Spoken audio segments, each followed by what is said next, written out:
Bien. Mesdames et messieurs,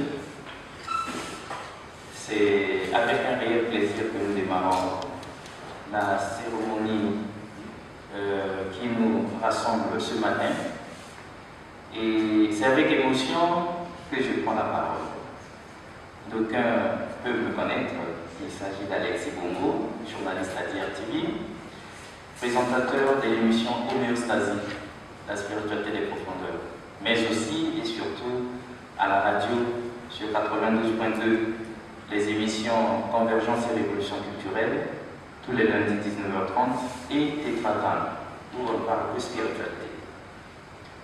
Donc nous commençons par nous excuser parce que c'est avec un grand retard que nous démarrons cette activité, mais ce n'est pas de notre volonté, c'est parce qu'il y a eu des aléas, des circonstances qui ont fait que nous puissions retarder la chose. Car cela me tienne, comme dit le dicton, mieux vaut tard que jamais, nous allons pouvoir démarrer. Et donc, c'est tout en vous remerciant d'avoir abandonné toutes vos multiples occupations pour rehausser de votre présence cette cérémonie sont toutes exceptionnelles. Vous allez vous rendre compte au fur et à mesure du déroulement, du côté exceptionnel de la chose. Déjà, on vous dit à l'introduction qu'on aurait pu le faire à la préfecture de Brazzaville dans le cadre des vendredis des arts et des lettres, de tous les vendredis à 17h. Mais le livre n'avait pas été admis là-bas parce que le comité d'organisation de vendredi des arts et des lettres l'avait levé hors des critères de sélection des vendredis des arts et des lettres, sinon pas du tout littéraire. Mais ça ne veut pas dire que quand ce n'est pas littéraire, ce n'est pas un vrai livre, non. Même le professeur Boao lui-même, quand il arrive avec son livre, le comité d'organisation dit que ce n'est pas littéraire, parce que c'est un essai. Donc ça n'est pas comme un roman où l'auteur sera en train d'imaginer des choses et de vous bâtir un scénario comme un film. Donc ce n'est pas la première personne à avoir essuyé un refus là-bas, le professeur Boao l'a été, et mon aîné et confrère Vitala Bitemo également. Donc Vitala Bitemo, il écrit des essais politiques qui n'ont pas de place au vendredi des arts et des lettres. Mais le fait qu'on se retrouve aujourd'hui ici est une grande victoire pour l'homme qui présente ce livre, Blaise Okana. Anissé Blaise Okana, il s'est battu comme un beau diable pour que cette cérémonie se tienne. Et si aujourd'hui on parle de revers de la Grande Pyramide, si on se concerte ensemble ici pour en parler, c'est parce que tout est parti d'un rêve. Comme dit le dicton, avant qu'un rêve ne devienne réalité, il faut d'abord rêver.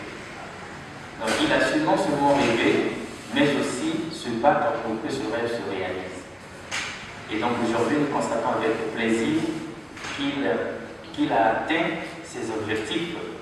Le fait de vous rassembler ici, en ces lieux, est une très très grande victoire. Alors, nous allons comme ça nous pencher sur ce livre, d'abord par le mot du modérateur, que je suis Alexis Bongo, que vous venez de vivre.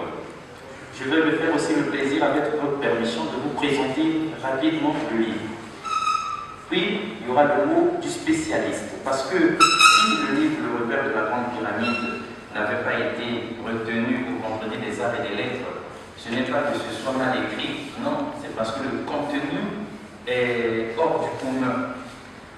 On peut dire que c'est un contenu extrêmement dur, extrêmement profond, extrêmement puissant et étonnamment spirituel. Et du coup, c'est vrai que les présentateurs de vendredi des arts et des lettres auraient eu des difficultés pour traiter comme il se doit ce livre, pour en débattre avec eux, que son livre ait été trouvé exceptionnel. Donc, pour un livre exceptionnel, pour en parler, il faut un spécialiste de ces choses, et nous avons donc à l'extrême gauche le docteur Bosco Ben Youssef, que d'aucuns connaissent aussi comme journaliste à CV+, où il présente l'émission L'au-delà du réel. Évidemment, le repère de la Grande Pyramide ne pouvait être traité conséquemment que par quelqu'un qui a la dose de la spiritualité, comme le docteur Bosco Ben Youssef. Et donc il se fera le plaisir, en tant que spécialiste, de nous dire ce qu'il pense de ce livre. Il va nous en lire des extraits, on va lui donner le temps de le faire, avant que l'auteur lui-même ne prenne la parole pour son nom de circonstance. Et viendra ou interviendront les questions et réponses. Donc la séance de débat, il sera face au public pour que nous puissions pénétrer en profondeur ce livre. Trêve de bavardage, mesdames et messieurs. Nous allons vous présenter Dr Bosco Benissep. Docteur, est-ce qu'on peut se lever pour être salué par la salle? Sous vos acclamations. Un peu plus fort que ça. Voilà. C'est le docteur spécialiste Bosco Benissep, un vieux routier de la spiritualité. Vous allez vous en rendre compte. On aurait bien voulu avoir des critiques littéraires ici sur cette tribune, mais ça ne relève pas que de cet aspect-là. C'est beaucoup plus une critique spirituelle qui est indiquée pour cette circonstance. Alors, les Okana, on va se lever pour saluer la salle, et ce sera avec plaisir. Acclamations, mesdames et messieurs, pour alors, cela dit, une dernière mise au point, ceci est une grande fête. C'est une grande victoire. À lycée Blaise Okana, peut-être que c'est prévu dans son texte, nous ne pouvons pas encore le présenter, était l'autodidacte. Il n'a pas eu besoin des cours de quelqu'un pour réaliser cet exploit. Donc nous préférons que dans la séance questions-réponses, nous ajoutions un peu sur l'homme. Sinon, on serait d'abord là pour le présenter lui, mais nous disons c'est un autodidacte. Le fait que le doyen des cinéastes congolais soit là, ça vient rehausser encore un peu plus cette cérémonie. Alors, docteur, on vous donne un quart d'heure. Non, on sait que vous parlez beaucoup pour les spécialistes. Alexis Bogo, j'ai froid au dos parce que je vous entends parler suffisamment et profondément de Blaise Okana, qui est l'auteur de cette œuvre qui nous a réunis ici. Et ça me fait penser à ce qu'il n'y a pas 2 mois de cela. Je crois que vous avez aussi présenté votre livre. Malheureusement, vous n'avez pas eu le temps de le dire. J'aimerais souligner l'histoire de chez moi. Lorsque j'ai lu ce livre, il y a eu une partie très capitale qui vous réunit. C'est presque le même combat africain. Alors, sans plus tarder, tel que l'a dit monsieur le journaliste Alexis Bogo, présentateur de l'émission Homéostasie, ainsi que Tétracran, donc je suis régulièrement l'invité. Et sans encore une fois oublier M. Blaise Okana, qui est ici, qui a animé Cosmos sur, je crois, DRTV No. 1,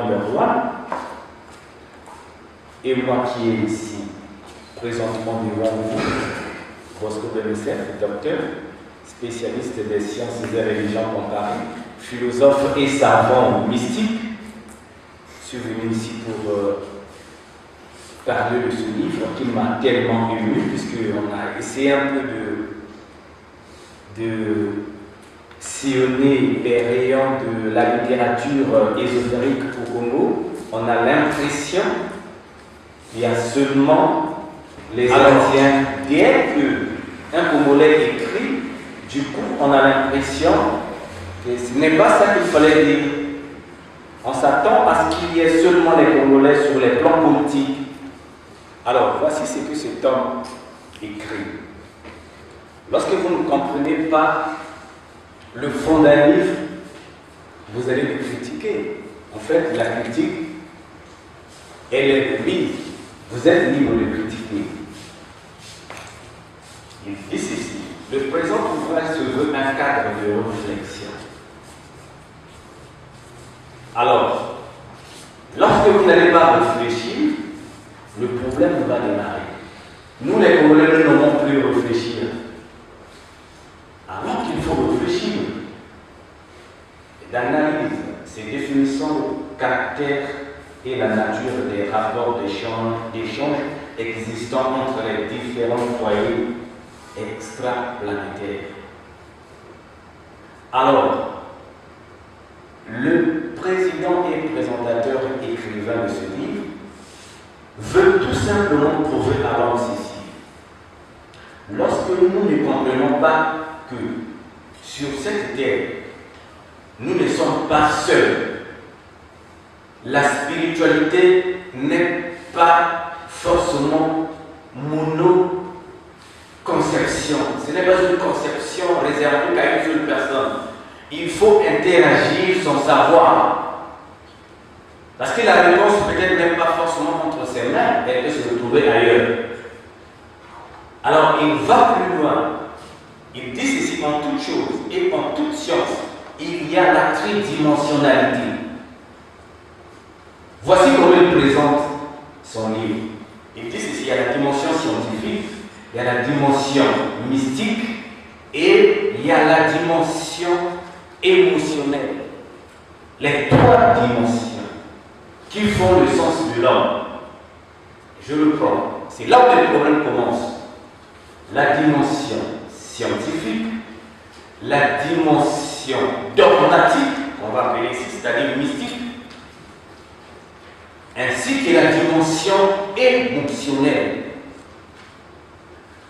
Qu'est-ce qui se passe? L'homme que le livre intitule ici, l'acteur du mal ici dans ce livre, c'est l'ignorant. L'ignorant, au lieu de combiner les trois dimensions, c'est-à-dire la dimension scientifique, la dimension mystique, ainsi que la dimension émotionnelle, non. L'homme rejette, renverse la pyramide, puisque les trois dimensions forment la pyramide.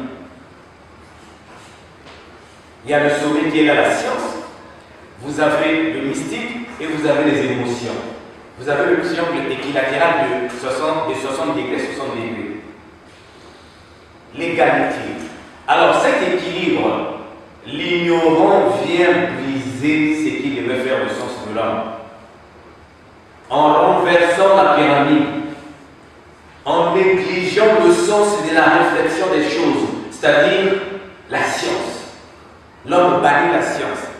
C'est ainsi que, à la page 13, bien sûr, puisque tel que je l'ai résumé, il y a la partie spirituelle, vous avez la partie sociale, et vous avez la dernière partie ici qui est tellement extraordinaire, l'aspect révolutionnaire africain de ce livre.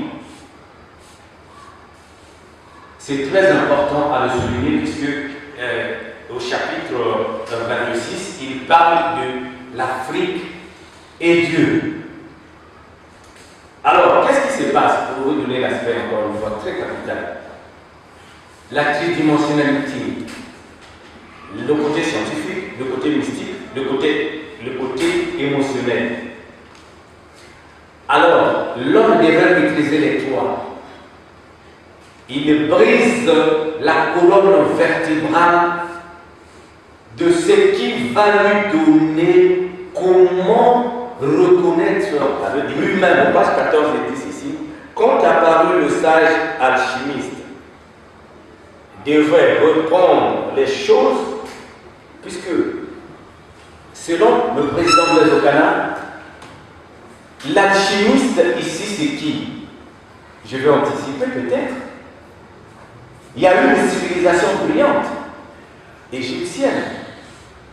Pour le président Blaise Okana, les arcanes de la connaissance du monde se cachaient quelque part. Mais l'ignorant cherchait ça par-ci, par-là, afin de les détruire. Mais il y a eu un homme qui a apparu, qui avait toute la connaissance. Quand cet homme a apparu, l'ignorant l'a suivi, afin que cet homme puisse lui révéler les secrets. Mais puisque l'ignorant, c'est celui qui évolue seulement sur les deux dimensions, qui a exclu la science, c'est-à-dire la connaissance. Mais qu'est-ce que l'alchimiste devait lui dire? Ok.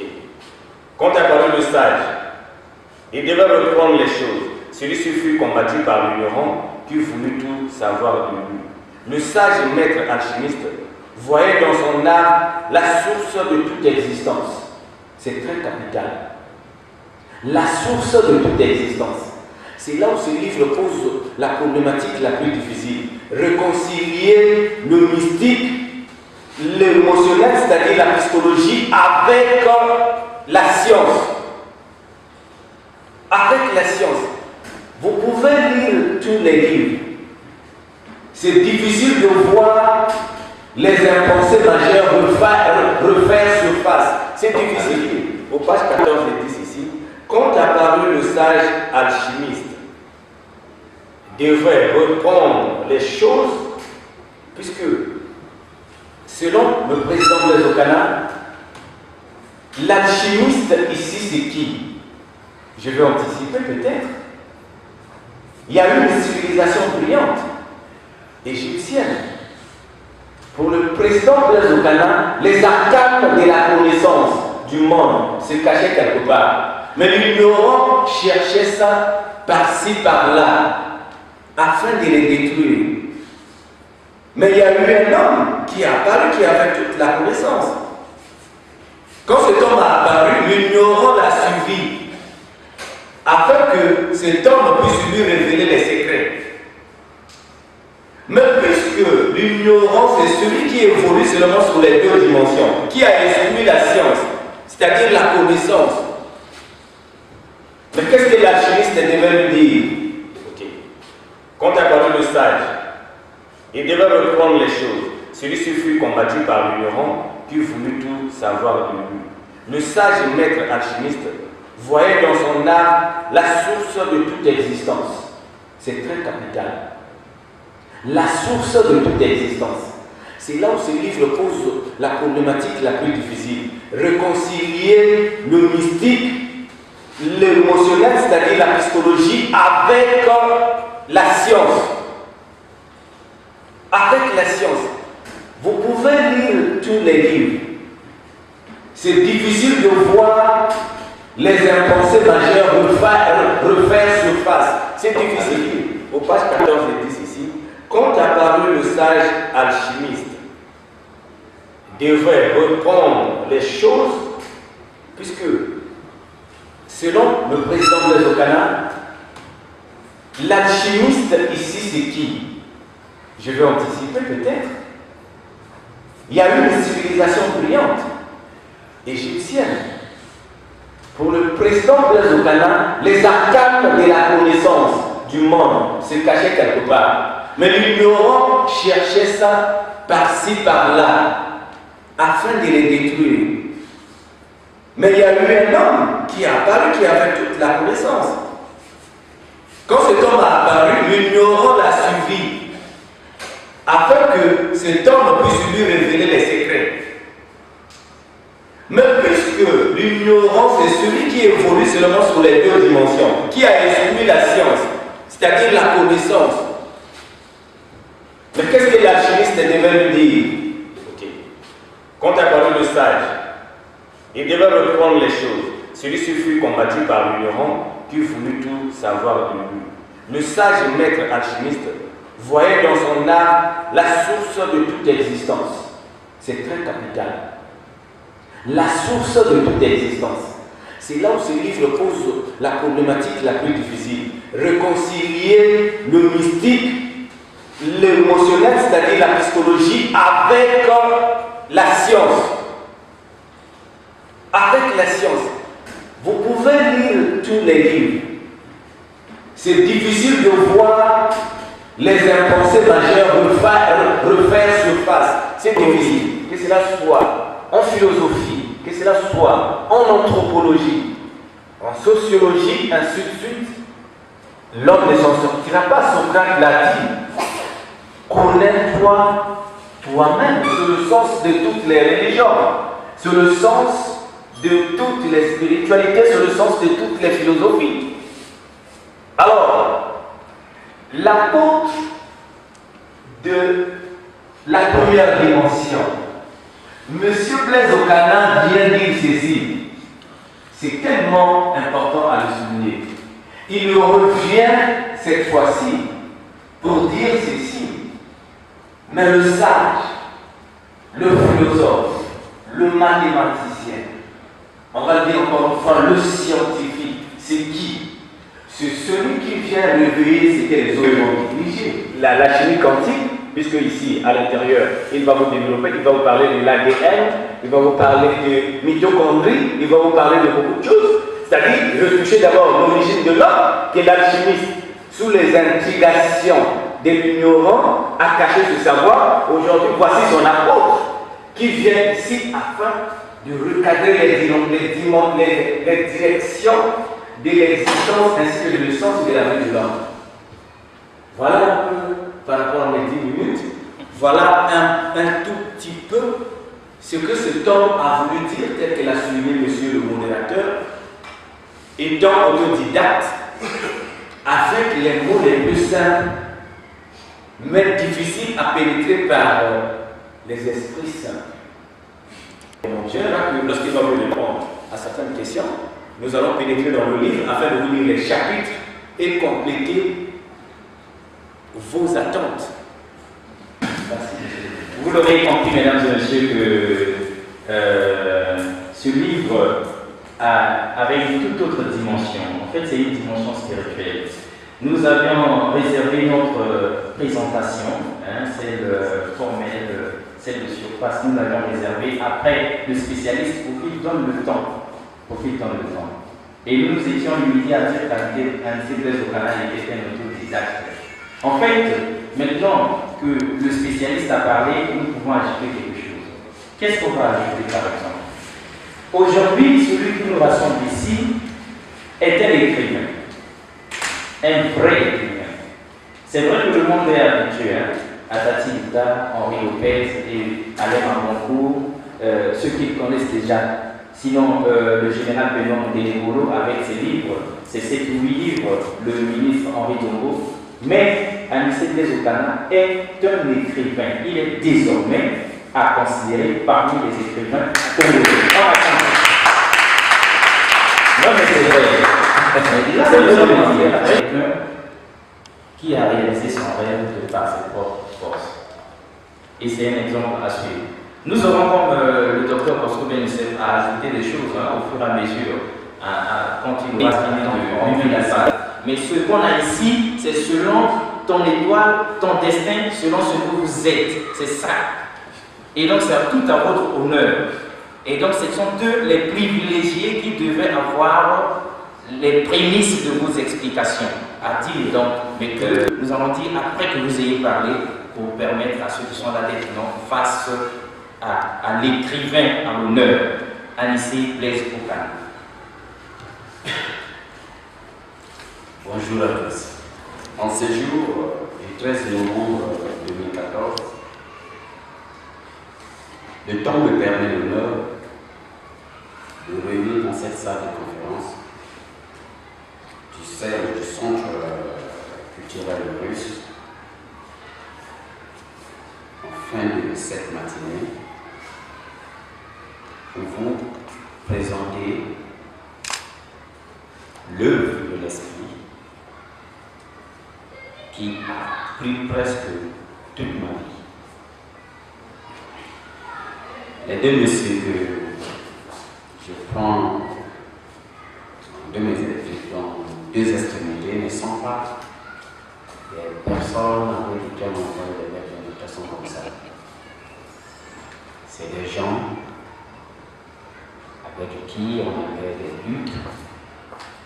Vous savez, la misère parfois est une autre force par rapport à ce que nous pensons de nous-mêmes. Si aujourd'hui ces deux jeunes, nous n'avons pas pu atteindre notre objectif, la misère fait partie. Mais, comme ils ont su le dire, je suis celui qui pense que vivre durement aujourd'hui pour mieux vivre demain. On a fait le sacrifice et voici aujourd'hui là où nous sommes. Avant de commencer, permettez-moi l'honneur de saluer la présence dans cette salle d'une personne qui était le tout pour moi, qui a poussé cette intelligence d'autodidacte qu'aujourd'hui je suis dans un univers où je ne dirais pas c'est un univers fusé, et nous sommes tous ici sur la terre. Cet homme, c'est le premier cinéaste congolais.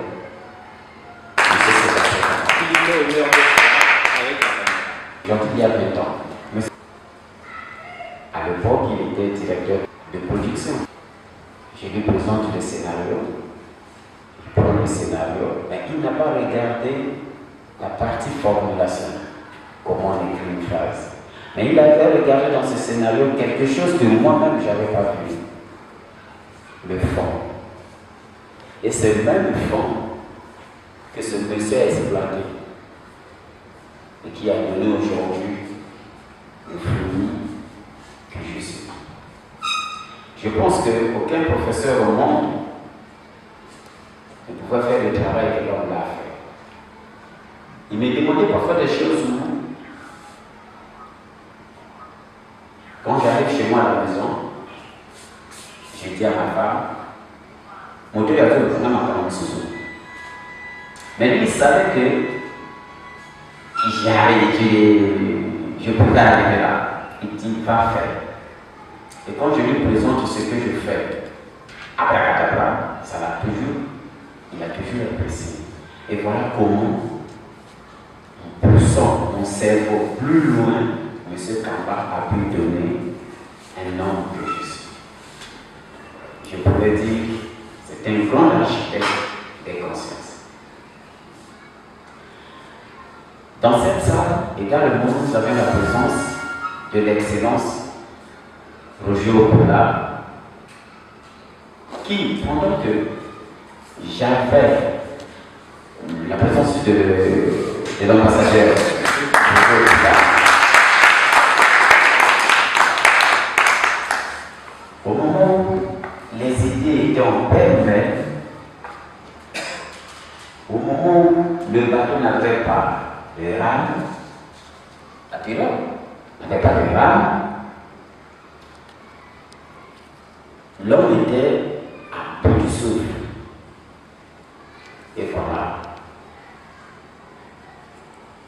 L'excellence a pris tout son temps à lire, à relire, à regarder et à donner la forme. M. Kamba a vu le fond. L'excellence, Roger Okola, a vu la forme. Le fond et la forme a donné le fruit qu'aujourd'hui nous sommes à l'honneur aussi. Mesdames, Mesdemoiselles, Messieurs, chers invités, après la présentation, je voulais prendre le sujet. Je dirais que 3 questions paralysent l'ossature intellectuelle de l'homme qui est l'une parmi les espèces vivantes qui veut savoir ses origines. Et bien que l'idée de savoir l'homme, qui est-il, d'où vient-il et où va-t-il, a été au centre d'une grande découverte des théories philosophiques, religieuses et scientifiques. L'idée de connaître ses origines animait l'esprit des penseurs, obscurs, lointains et proches. Plusieurs mythes ont peint cette idée en dénonçant que l'homme, le milieu où il évolue, pose sa part de pierre pour bâtir cet édifice de connaissance. Cela veut dire l'homme inutile n'existe pas, mais l'homme ignorant existe. Pourquoi ignorant? C'est parce qu'on s'est enfermé, on n'a pas voulu comprendre que on a aussi tous l'égalité. C'est ça la société. Voici que l'honneur me permet aujourd'hui de compléter la version des origines de l'homme, l'apparition du cosmos, qui plutôt est une version scientifique, que les uns croient que c'est un rêve.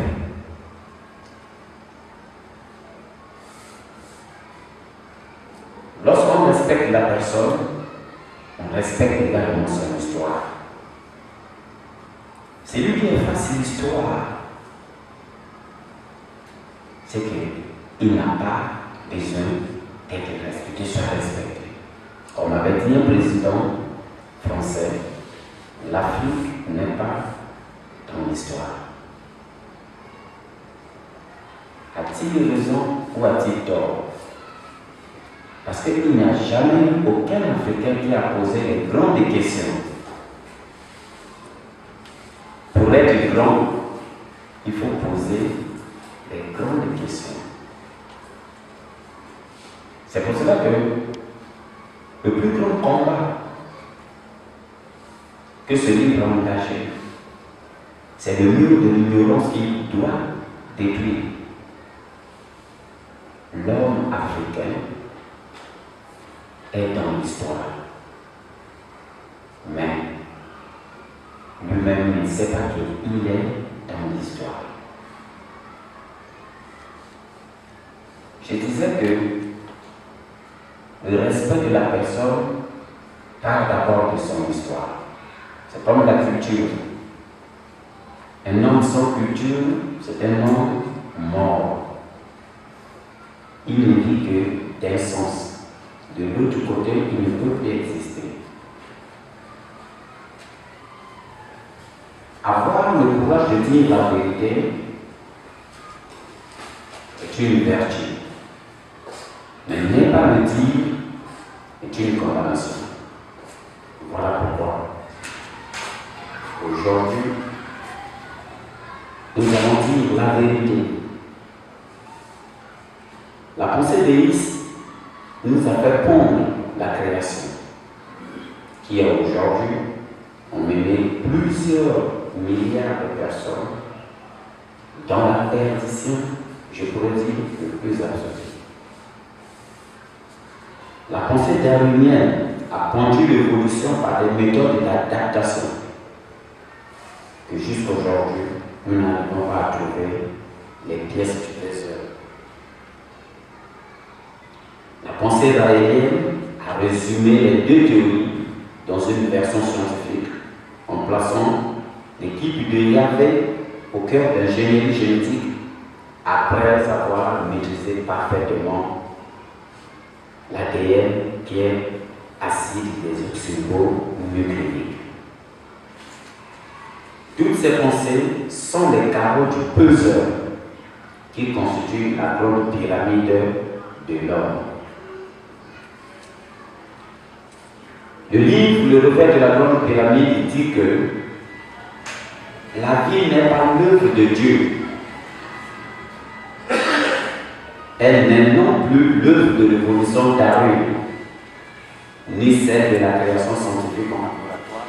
On peut continuer. La voix est forte en attendant qu'on rétablisse. Donc, je disais, le téléphone là-bas, on va l'arrêter. Elle n'est non plus l'œuvre de l'évolution Darwin, ni celle de la création scientifique en laboratoire par les extraterrestres, comme stipulent les frères raéliens. L'apparition de la vie est une réaction naturelle. L'apparition de la vie est une réaction naturelle. Un grand mystère de la photosynthèse. Le soleil est notre géniteur et la terre est notre matrice. Partout dans l'univers, les soleils réalisent de très fortes pressions par fusion thermonucléaire. Le mot thermonucléaire, qui est un mot composé, est séparée de deux sens, du thermique chaleur et du nucléaire atome. En contact avec la Terre, la photosynthèse réagit par une lumière qui donne la vie. Il y a des millions d'années, la pression du Soleil par fusion thermonucléaire entre en contact avec les micro-organismes issus des météorites qui bombardaient la Terre. Et c'est à partir de cet accident que nous sommes formés. Les corps des météorites enfermaient les ADN, qui sont les acides désoxyribonucléiques, qui composent chaque espèce vivante. Les ADN sont des constituants chimiques. Ils sont composés des milliards d'atomes. On localise les ADN dans le noyau des cellules. La cellule, qui est une unité complexe de vie, est constituée des molécules de différentes natures. La molécule est constituée des atomes de même nature, c'est-à-dire pour qu'une cellule soit, les atomes de même nature réagissent en molécules. Un groupe de molécules de nature différente forme la cellule, et c'est dans la cellule qu'on trouve le noyau de l'ADN. La seule différence entre deux espèces vivantes est par rapport à leur nombre de chromosomes. Comme au niveau des atomes, la différence entre les atomes est par rapport à leur nombre d'électrons. On voulait dire quoi par là? Nous voulons dire, au lieu que on considère ce que la Bible a dit, au commencement, Dieu créa le ciel et la terre. Nous, dans le livre, nous avons dit, le ciel ne peut pas exister parce qu'elle n'a jamais été créée. Mais la terre, elle existe parce qu'elle est besoin de savoir l'homme, qui est-il, d'où vient-il, où va-t-il. Parce que la Bible a démontré qu'aujourd'hui, c'est limite incapable de dire à l'homme qui est-il, d'où vient-il et où va-t-il. Mais scientifiquement parlant, nous pouvons répondre à cette question en disant l'homme vient de la terre, de l'atome, parce qu'il est lui-même atome. Qui est-il? C'est une intelligence parmi les autres intelligences qui s'exprime, qui laisse une mémoire. Sa mémoire reste dans les signes des temps pour permettre aux générations à venir de modifier leur vision. J'ouvre une parenthèse. 2 minutes, il reste. Les sabotières ont jeté les bases en fabriquant le premier téléphone. Ils ont laissé la formule. Les autres sont arrivés, ils ont utilisé les mêmes formules, ils ont modifié la première structure. Au fur et à mesure qu'on modifie, on arrive à des téléphones pareils, qui hier ça n'existait pas. C'est-à-dire, si nous donnons à l'homme sa ressource, avec le temps nous pouvons avoir l'homme universel. Mais si nous disons que l'homme est le fruit de la création par Dieu, tout Dieu doit le juger, soit il le condamne en enfer, soit selon sa volonté, il est mis au paradis, nous glorifions l'homme. L'homme est un processus. L'homme est un processus. Il faut libérer l'esprit de l'homme. Il faut libérer l'homme parce qu'une fois que l'homme est libéré, il peut changer tout. La violence, c'est parce qu'on nous a appris des choses qui étaient contraires à notre libre arbitre. l'Afrique ne t'ont pas exprimé, ça a créé des classes où il fallait élire un chef qui devait tout diriger et les autres étaient des sujets. Voilà le mobile des guerres. Mais quand arrive Darius, Darius n'a pas résolu le problème. Darius a compliqué le problème. Aujourd'hui, nous ne pouvons pas comprendre que, à partir d'une espèce, qu'on a une autre espèce. Non, chaque espèce est jaloux de son code génétique. Le singe est jaloux de son code génétique du singe. L'homme est jaloux de son code génétique de l'homme, comme le poisson est jaloux de son code génétique du poisson. L'homme ne peut pas réfléchir comme le singe ne peut pas réfléchir comme l'homme. Il y a une grande différence que Darwin n'a pas regardé, n'a pas fait attention.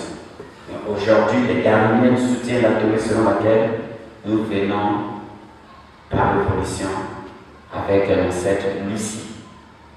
Voici les théories qui ferment l'intelligence de l'homme. Aujourd'hui, c'est une version purement scientifique qui dit que non, l'homme, il n'y a pas seulement l'homme de la Terre. Aujourd'hui, nous considérons l'homme de la Terre. Il y a aussi des hommes sur d'autres planètes. Il faut conclure, il y a un débat. Donc, on peut dire qu'il y a aussi des hommes sur d'autres planètes. Merci de nous adresser. Nous devons comprendre que si nous ouvrons notre esprit et que nous quittons des concepts dogmatiques qui longtemps a bercé notre ignorance, nous allons arriver à faire des prouesses que le futur serait peut-être meilleur qu'aujourd'hui. Les guerres, c'est parce que tout le monde veut accéder au pouvoir. Il n'y a qu'un seul pouvoir, même tout le monde veut aller. Parce qu'on n'a pas compris réellement qu'est-ce que c'est la vie. Si on avait compris ce que c'était la vie, pourquoi se battre? Chacun devrait être à l'aise là où c'est de l'esprit. Moi, je suis à l'aise quand je suis écrivain, quand je m'exprime en tant qu'intellectuel. Mais quand on me dit que non, aucun affaire politique, je ne suis pas à l'aise. Parce que ce n'est pas mon domaine. Je ne peux pas le faire parce que je dois faire plaisir.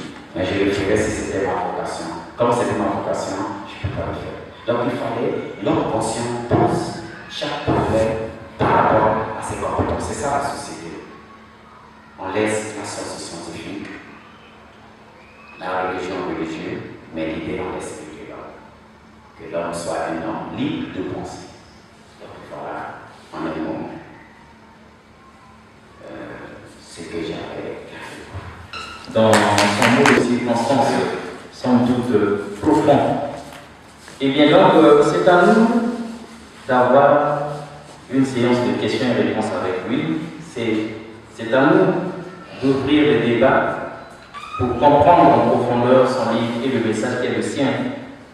Mais vous conviendrez avec nous que nous avions raison au départ en disant qu'on a affaire à un écrivain certes engagé, mais en tout cas un bandit d'écrivain qui vient bousculer tous les codes et qui ne pouvait pas être admis sur la place publique. Ce serait choquer tout le monde. Et comme il n'a pas su bien le faire, et comme quelqu'un s'était indigné dans la salle du fait que nous ne l'ayons pas exposé ailleurs, aux cieux, au vu de tous, nous nous servons de son livre sur la page 239 pour dire que c'est quelqu'un qui n'a peur de personne et qui touche à tout au point de choquer le monde entier. Page 239, le revers de la grande pyramide, on dit quoi? Chapitre 12. Les francs-maçons et le partage du monde. Attends. Berlin, 14 novembre 1884, 26 février 1885. On sait bien qu'à l'école, on nous a appris le partage de l'Afrique, la conférence de Berlin. Mais il faut être honnête au Canada pour oser dire les francs-maçons et le partage du monde. Est-ce que vous pensez, mon frère, qu'on va s'asseoir sur la place publique et traiter de ça?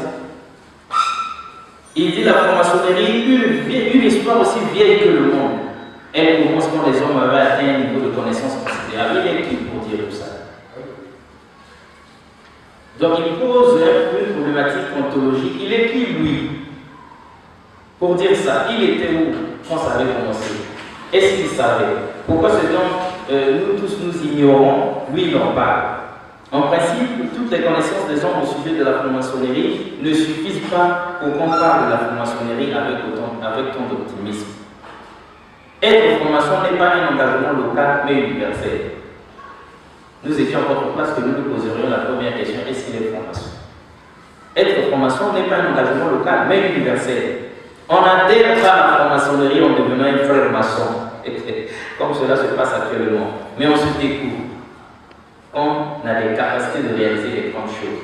Et donc, comme il a réalisé une grande chose, comme le révèle de la grande pyramide, est-ce qu'on peut dire que Alexis Blaise Okana est un vrai franc-maçon? Nous naissons avec un plan génétique des grands francs-maçons. Il accuse tout le monde.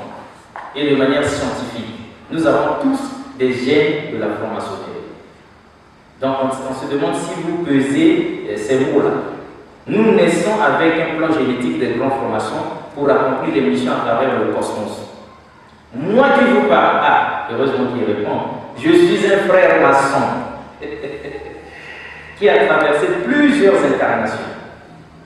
Voilà, aujourd'hui je suis présent dans cette nouvelle enveloppe pour continuer l'œuvre des grands maçons qui règnent dans les différents mondes de l'espace.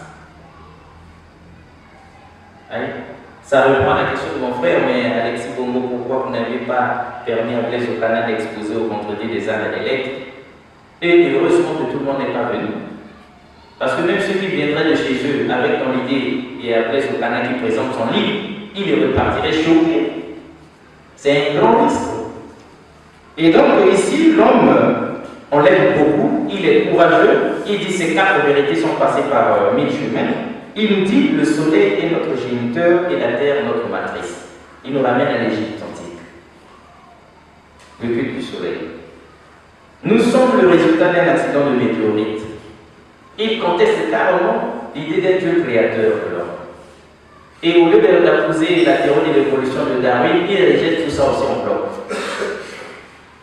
Donc au lieu de considérer la Bible, au commencement Dieu créa le ciel et la terre, il n'est pas question, la terre ne peut pas exister selon cette théorie parce qu'il y a plusieurs soleils et plusieurs terres. Alors, Dr Bosco Bénicet, l'homme à l'honneur a parlé, nous allons ouvrir les débats, mais on va dire d'abord le Dr Bosco Bénicet, là on parle de spiritualité, et on peut vous assurer déjà, maintenant que Patrick nous demandons, on est plus en vie, nous en avons un ici, de Congolais. C'est le docteur Bosco Bénicet. Oui, ça c'est, il a ce mérite-là et c'est reconnu. Alors, donc, brillant commentaire.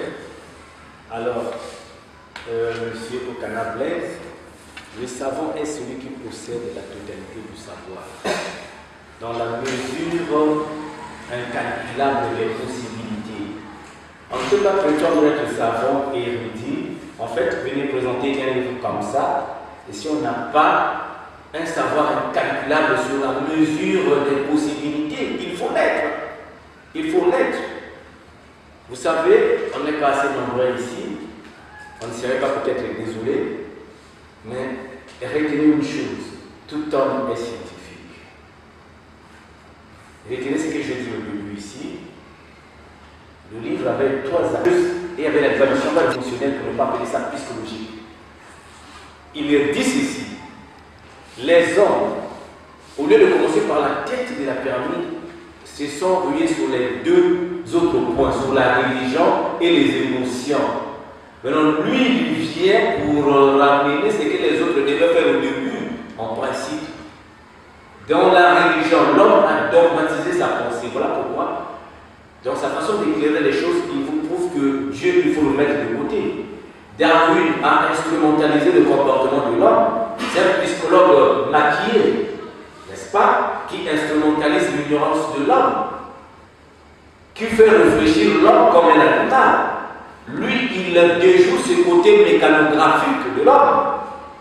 Voilà, il trace les véritables repères sur lesquels l'homme c'est qui? C'est celui qui doit connaître d'abord ses propres origines. C'est ainsi qu'il le dit. On va l'appuyer. En fait, je ne veux pas faire des citations là-dessus. Mais je vous en prie, puisqu'il dit ici qu'il y a plusieurs. Il dit l'homme c'est l'implantation de la mémoire sur le tissu spatio-temporel. Autrement dit, en langage simple, l'homme doit faire son histoire. Mais si les ignorants ont mal retracé l'histoire de l'humanité, comment voulez-vous que sur une fausse histoire, nous allons nous en sortir? Je suis d'accord lorsqu'il dit ici que même l'ONU se ridiculise autour d'un litige judéo-arabe où les deux choses discutent la primauté du leadership religieux qui est l'un des deuxièmes aspects du problème. Pourquoi pas le premier problème? Je vous en prie avec tous les honneurs. Alors, où l'ONU a organisé des véritables parades pour soulever les véritables questions scientifiques, pour appuyer ce que le modérateur a souligné avec beaucoup d'éloquence ici et d'éloquence. Notre orateur nous a dit ceci ici. Mais regardez le problème de l'Afrique. On nous a lavé le cerveau pour appuyer même l'histoire de chez moi.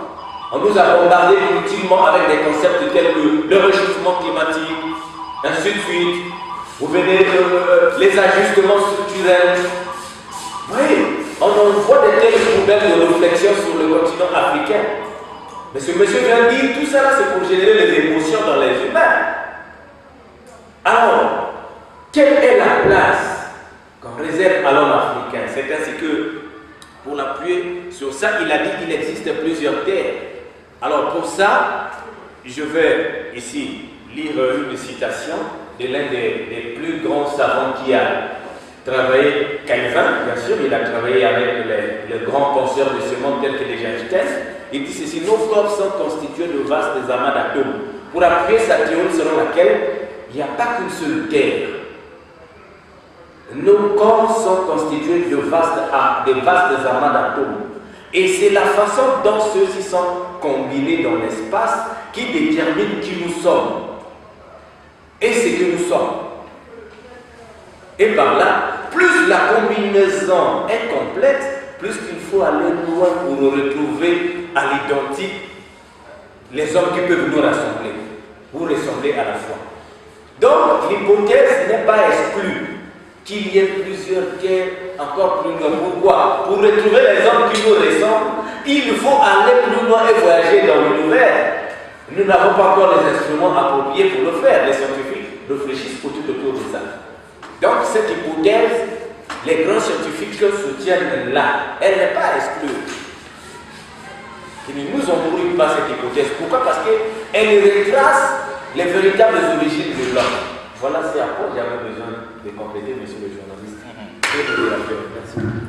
Merci, docteur et spécialiste Bosco Ben Youssef. Vous voyez, donc, on a circonscrit le problème, on a essayé de vous en dire le maximum pour que vous puissiez réagir en bon escient. Donc, l'homme, il ne se place nulle part, il est exceptionnel. Parce que même les raéliens, ils les attaquent.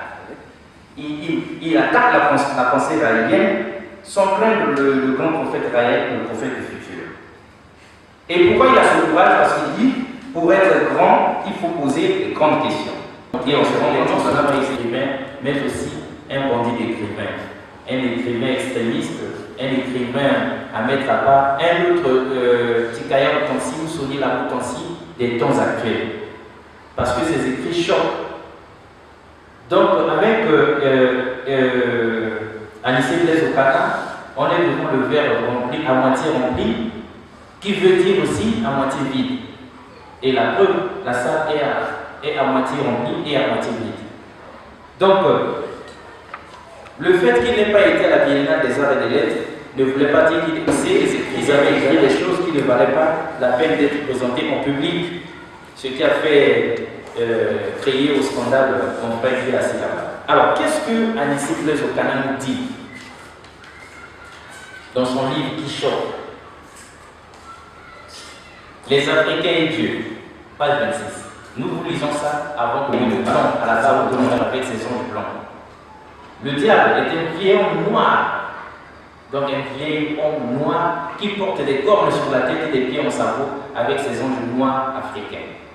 Dieu, en tant que blanc, agit pour le bien des hommes.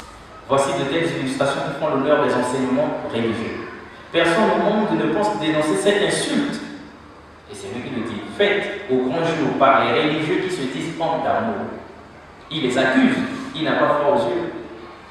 Donc on a affaire à un écrivain engagé qui se lève comme ça et qui n'a pas de respect devant les églises traditionnelles et de réveil, toutes ces églises réunies, et qui ne craint même pas l'église catholique et le Vatican.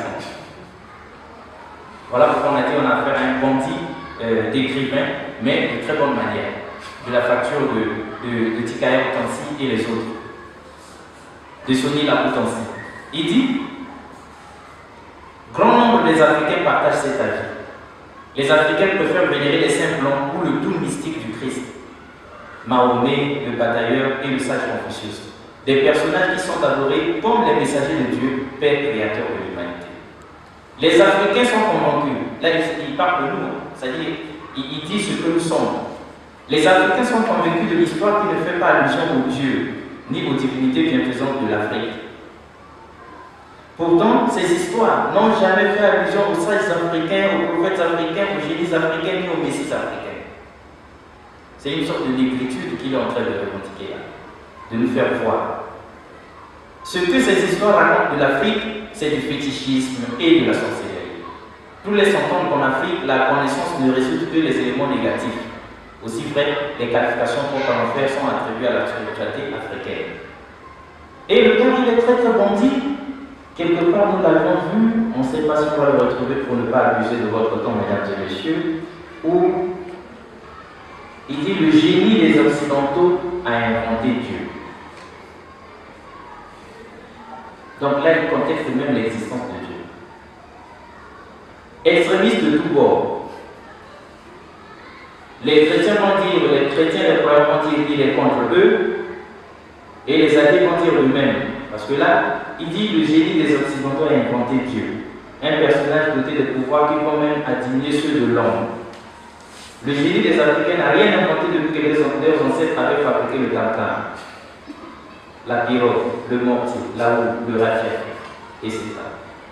Aucun intellectuel aujourd'hui n'a pu inventer quelque chose d'autre. Vilipendé et enfermé, l'Afrique subit un revers de l'évolution du monde. Les intellectuels africains ont eux-mêmes poignardé le génie africain. Là, il accuse les intellectuels africains. Qui sont-ils les intellectuels africains? C'est eux aux commandes de nos États, c'est eux nos universitaires, c'est eux dans les organismes internationaux. Ils les accusent. Les intellectuels africains ont eux-mêmes poignardé le génie africain. En tout cas, chaque chose qu'on va lire ici scandalise ceux qui ne sont pas sur la même dimension que lui.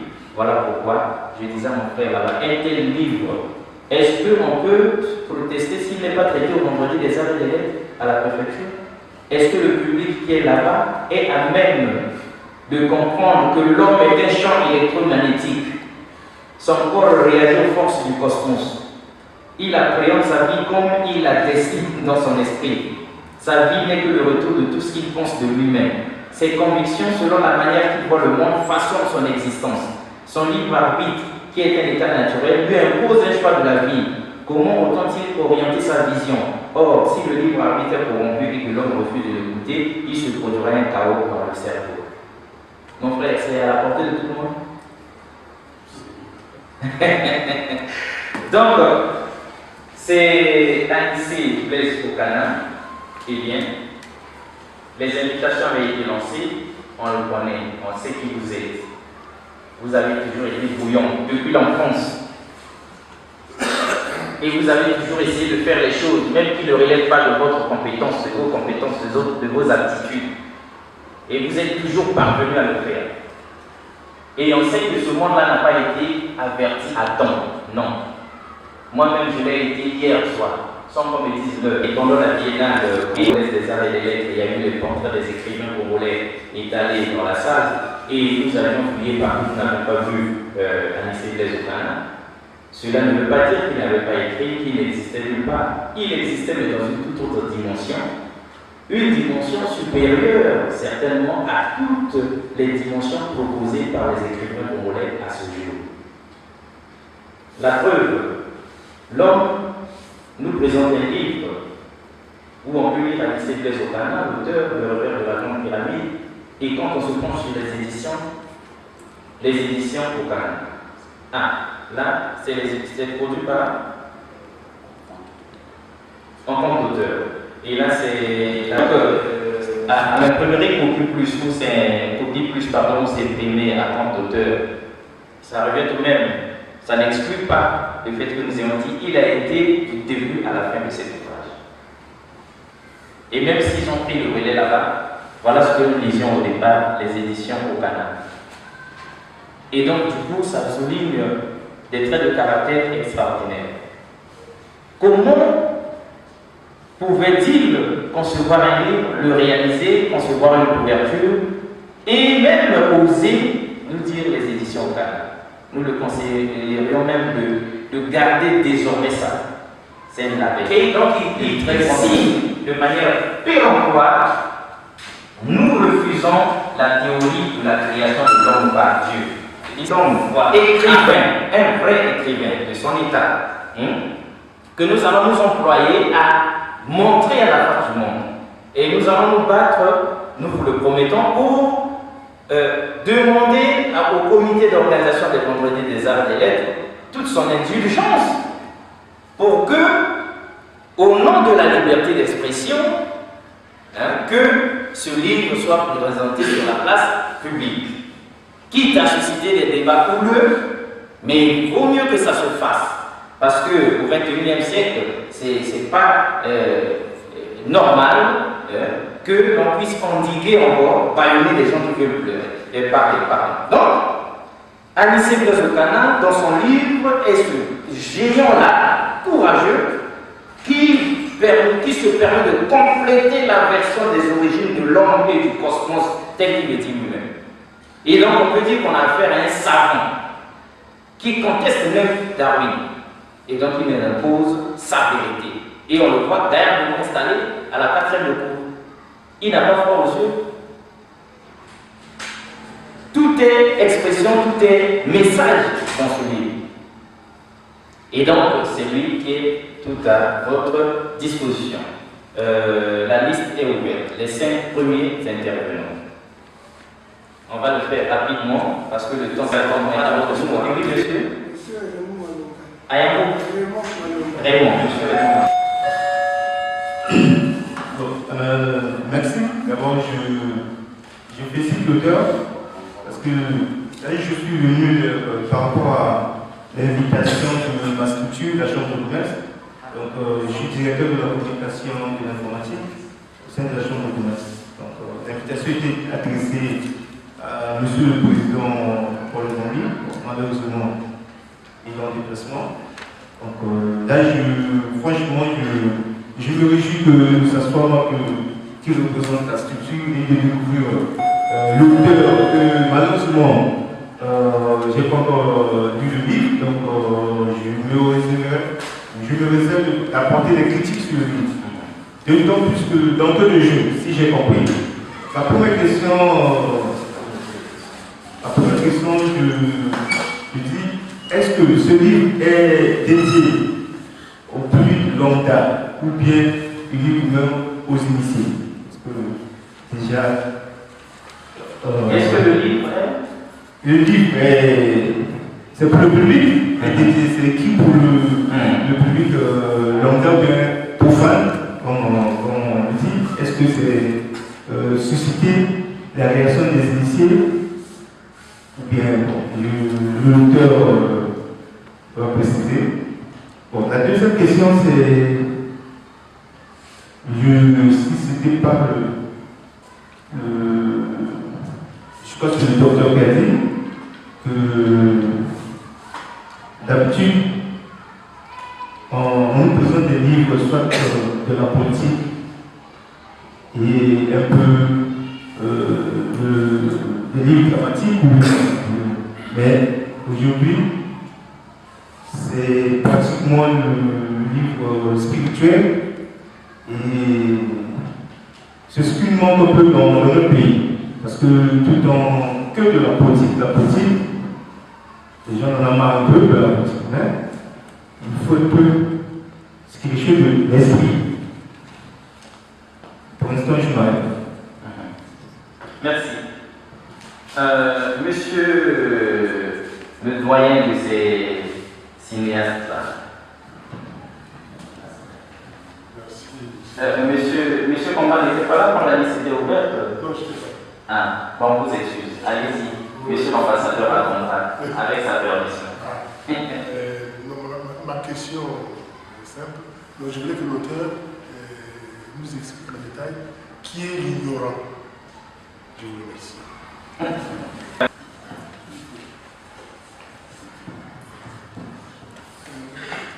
Merci beaucoup. Moi, je n'ai peut-être pas une question à poser. Je voudrais tout simplement témoigner. Témoigner en disant que quand j'ai lu pour la première fois le réveil de la grande pyramide, j'ai posé la question à M. Okana quelles études il avait faites. Il m'a dit qu'il n'a jamais été au-delà de l'école primaire. Et du coup, je me suis retrouvé comme ce jour dans un village, dans une forêt d'initiation, où un vieux était en train de faire une leçon de sociologie. Moi qui suis maîtrisable, c'est un DA de sociologie. J'étais complexé, un complexe d'infériorité de mon sujet. En lisant ce bouquin, et quand Okana m'a dit qu'il n'avait pas dépassé la classe de CM2, je me suis dit, bon, c'est très bien. Parce que même moi qui ai appris comment faire la recherche, pour faire un mémoire, pour faire préparer un doctorat, parce que j'étais à la porte, je ne suis pas arrivé encore à cette profondeur de recherche. Et effectivement, tout est là-dedans, dans la tête de l'homme. Et je suis d'autant plus heureux qu'il a été un courage inouï, mais quelque part aussi, il a été un peu.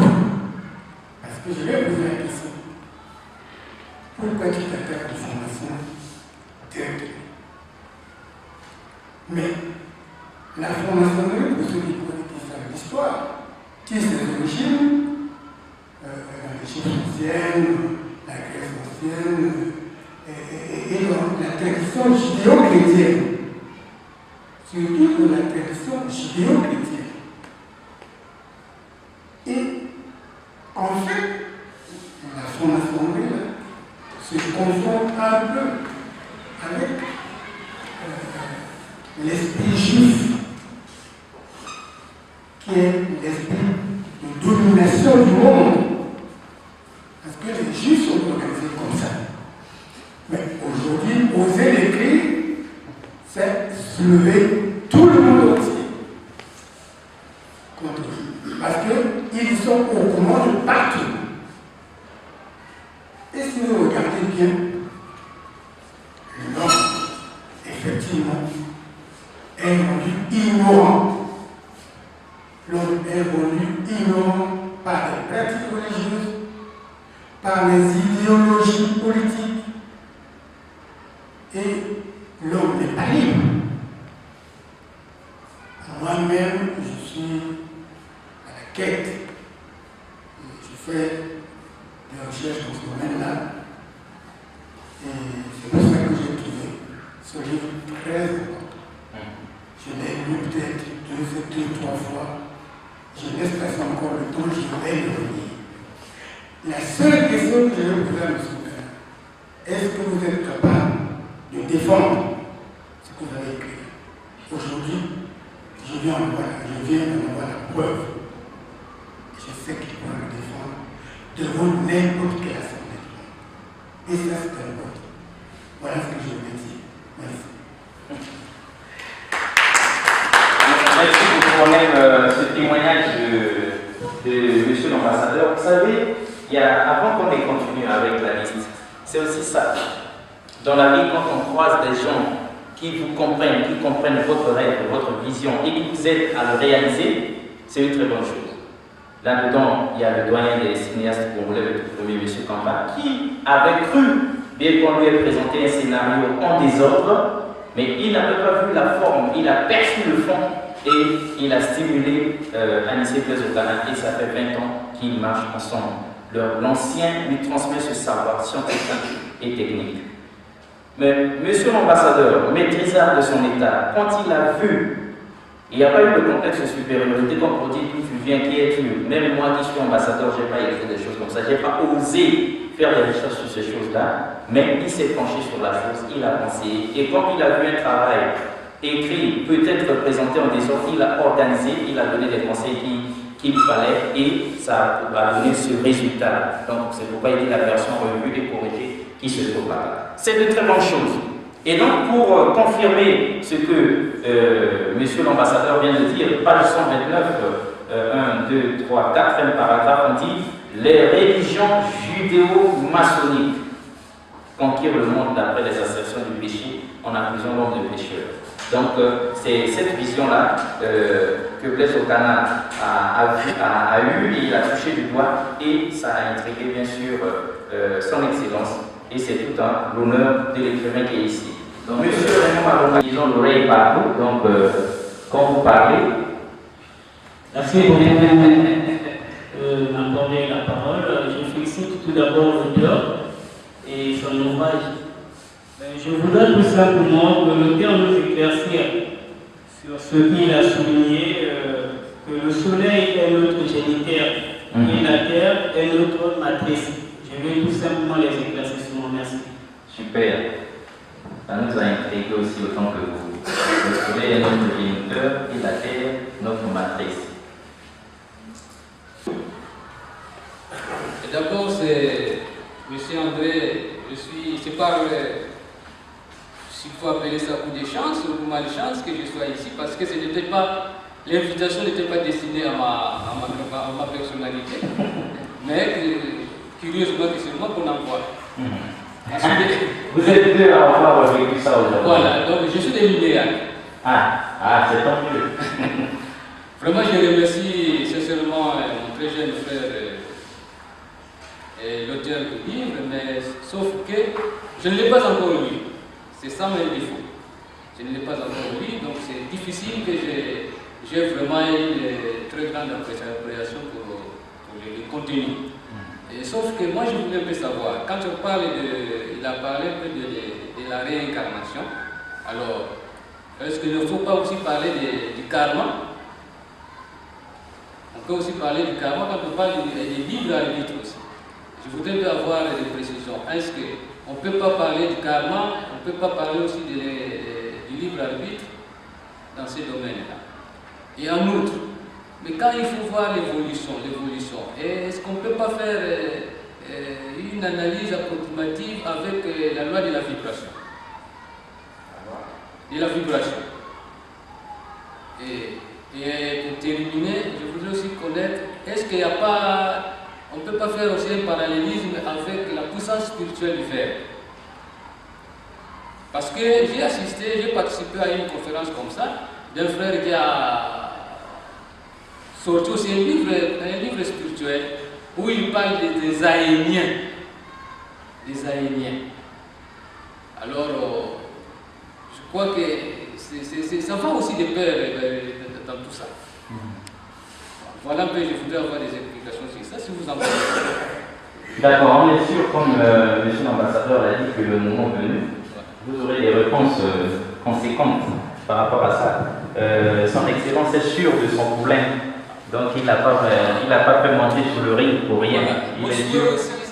Pardon, j'ai oublié, mon souhait sérieux qu'on impacte aussi à la préfecture pour un débat vraiment au grand public. Évidemment, c'est ce que nous apprécions à vous dire. On est deux de l'UNEA ici aujourd'hui. Vous êtes là, ça nous arrange. Et moi aussi, je suis pour le compte des vendredis des arts et des lettres. Donc ce sera à nous de convaincre le comité d'organisation. Comme pour dire, c'est toute une dimension, mais qui vaut la peine d'être creusée. Parce que le grand maître Jésus l'a dit, il est grand maître et pour les chrétiens et pour les mystiques. Il a dit, l'homme ne vit pas de pain seulement. Donc, À deux, puisque vous avez été officiellement mandaté, vous allez nous faire le plaisir de faire un bon compte rendu là-bas qui susciterait l'intérêt pour que ce livre soit présenté au Vendredi des Arts et des Lettres. Mais attention, il faut qu'il le soit par le spécialiste Dr Bosco Ben Youssef, parce que la dimension du livre requiert des spécialistes. Donc là, Blaise Okana, on peut dire qu'on est sur la bonne voie, que d'ici là, ça sera donc traité au Vendredi des Arts et des Lettres. Merci. Bon, la première des choses à vous dire, c'est de féliciter l'auteur pour avoir vraiment tout le courage d'écrire un tel ouvrage. Je le félicite. Voilà, je l'exhorte à s'engager dans cette voie. Voilà des hommes que je cherchais. Je suis dans sa logique, mais j'ai eu quelques préoccupations à lui dire, à lui évoquer. Bon, ce qu'il a parlé en tant que création, quoi, c'est tout à fait normal. Parce que la science avance. Il a parlé de l'évolution, mais sans pour autant tenir compte de l'évolution darwiniste. Bon. Or, actuellement, le darwinisme, c'est-à-dire la théorie de l'évolution darwiniste, est imbattable, compte tenu de nouvelles découvertes scientifiques. Parce qu'on se rend compte que l'évolution est déterminée par le phénomène de la mutation, qui est dû à une certaine anomalie au niveau de l'ADN. Ce qui fait que l'espèce s'adapte selon les conditions données et liées au départ. Donc, je demande à l'auteur de m'expliquer ce phénomène-là, de m'expliquer clairement le phénomène de la mutation. Vous ne devez pas oublier cela. En plus, il a parlé de dimensions spirituelles et scientifiques. Est-ce qu'il y a un parallèle entre ces deux dimensions au moment où il met en exergue la science et d'une part il parle aussi du mysticisme. À mon entendement, le mysticisme ne peut exister. Le mysticisme est inclus dans la science, c'est une sorte de connaissance. Donc ça c'est le domaine, ce qu'on appelle le domaine de la pensée, ou de la psychologie. Est-ce que vraiment il y a un parallèle entre ces deux dimensions? Voilà ma deux préoccupations, c'est-à-dire la dimension spirituelle et le phénomène de la mutation, que je demande à l'auteur de nous expliquer ça de manière un peu explicite. Ouverte a été donc épuisée et l'auteur va devoir répondre à toutes ces questions. Alors, première question, on a un seul micro, mais on vous le laisse, donc nous préférons que ça va d'abord comme ça. Non, on va vous le laisser, c'est mieux. Première question, est-ce que le livre est destiné au public lambda, à monsieur tout le monde, ou aux initiés, à un public cible que vous avez spécial? Merci. Merci beaucoup. Est-ce que ce livre, Anissé Blaise Okana, vous l'avez destiné à monsieur tout le monde ou à un cercle privé d'initiés? Cette question, c'est la question dont a posé Monsieur Ossetumba. Monsieur Ossetumba. Monsieur Tamba a posé presque la même question. Qui est le livre? C'est ça? Oui, monsieur Tamba, le doyen des cinéastes, il demandait qui est l'ignorant, voilà, à votre entendement. Voilà, donc je réponds à ces deux questions, rapidement, simultanément. Il y en a d'autres, faites-le rapidement. Lorsque vous naissez, est-ce que vous naissez karatéka, militaire, chauffeur, enseignant, géomètre? Nous naissons, un bébé qui arrive au monde n'est pas sportif, il n'est pas militaire, il n'est pas policier, il n'est pas avocat, il n'est pas sourd. Au fil du temps que le monsieur apprend, le monsieur fait des spécialités. Et il croit à ses spécialités. Il se dit, je suis militaire. Il se forme dans la conviction d'un militaire. quand il donne la conviction d'un militaire, il oublie qu'il y a aussi d'autres disciplines. La question posée, il dit, le livre est écrit. Le livre est écrit à l'homme qui a l'esprit, qu'il soit initié, profane ou pas. Mais initié, c'est une spécialité que nous nous sommes fait dans la vie. Et nous ne sommes pas nés initiés.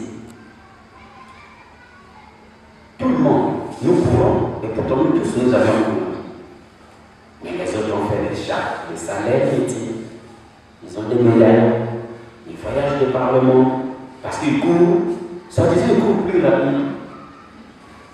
Ils se sont exercés, ils ont fait des exercices. Le livre est destiné aux personnes qui ne savent pas qui sont-ils. Donc, monsieur tout le monde. Monsieur tout le monde. Lorsque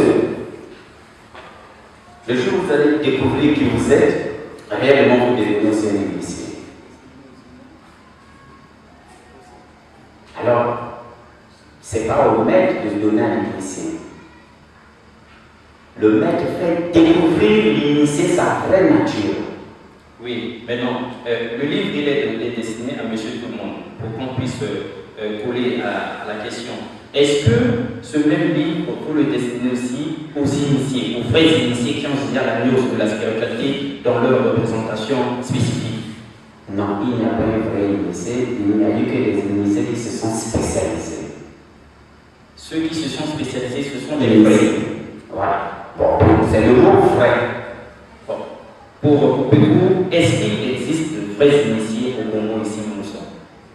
Tout le monde est initié, mais seulement on s'ignore parfois que nous sommes initiés. Ah, donc nous sommes des initiés qui s'ignorent.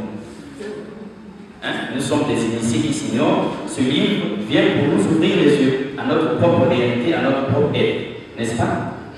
Voilà. Avec les Okana, il faut l'endiguer comme ça. Sinon, il met sa machine en marche et ça devient compliqué. Monsieur Osetouba a aussi souligné le fait qu'on nous a toujours représenté des livres politiques, des romans, des essais, tout un tas de choses qui dépendent de substances spirituelles intrinsèques. Donc, ce livre tombe à point. Hein? C'est comme de la spiritualité qui nous est servie. N'est-ce pas? Voilà. Alors, deuxième moment. C'est le témoignage de l'excellence de monsieur l'ambassadeur.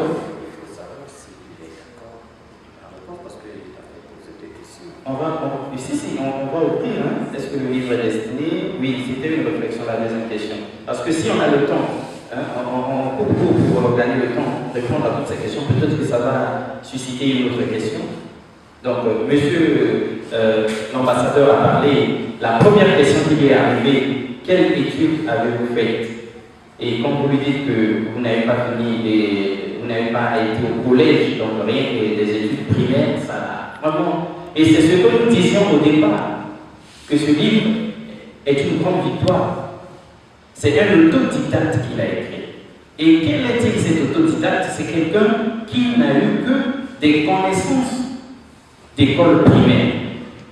Imaginez que Anissé Blaise Okana ait été au collège, qu'il ait été au lycée, qu'il ait été à l'université, alors c'est un génie, un grand savant. En fait, il est né avec ce livre. Et avec ces mots, il a rendu le livre. Mais quand vous le lirez, hein, quand les exemplaires seront arrivés, si l'on ne vous dit pas, vous ne direz pas que c'est quelqu'un qui est au sein de qui a écrit. Et Blaise Okana a cette détermination et cette force de caractère de refuser même son propre vieux qui est en train d'adorer là-bas, dont il donne un élogieux témoignage, le vieux Kamba lui dit, le livre est là, certes, mais il faudrait qu'on lui donne une forme. Il a refusé. Il a tellement foi en la chose qu'il a donnée et qu'il y a eu un pas de fait en ma présence. Il fallait bien la présence de monsieur l'ambassadeur pour que lui comprenne qu'il y a quand même des choses à présenter sous une certaine forme. Mais cela fait, c'est un best-seller. en quelque sorte, c'est quelque chose d'exceptionnel. Donc, ça vient comme pour donner du crédit, et je dis à mon frère de lumière que nous serons deux à témoigner du fait que les vendredis des arts et des lettres ne vont pas se pencher seulement sur des livres, des écrits littéraires, comme Vitala Vitemo l'a dit, il a protesté énergiquement, même les essais. Et tout ce qui est livre a de l'importance. Et donc, nous allons montrer au vendredi des arts et des lettres le côté autodidacte de l'auteur. Et son courage, sa détermination, son engagement d'écrivain. Et il n'hésite même pas à toucher, il dit lui-même il faut poser des grandes questions, il les pose.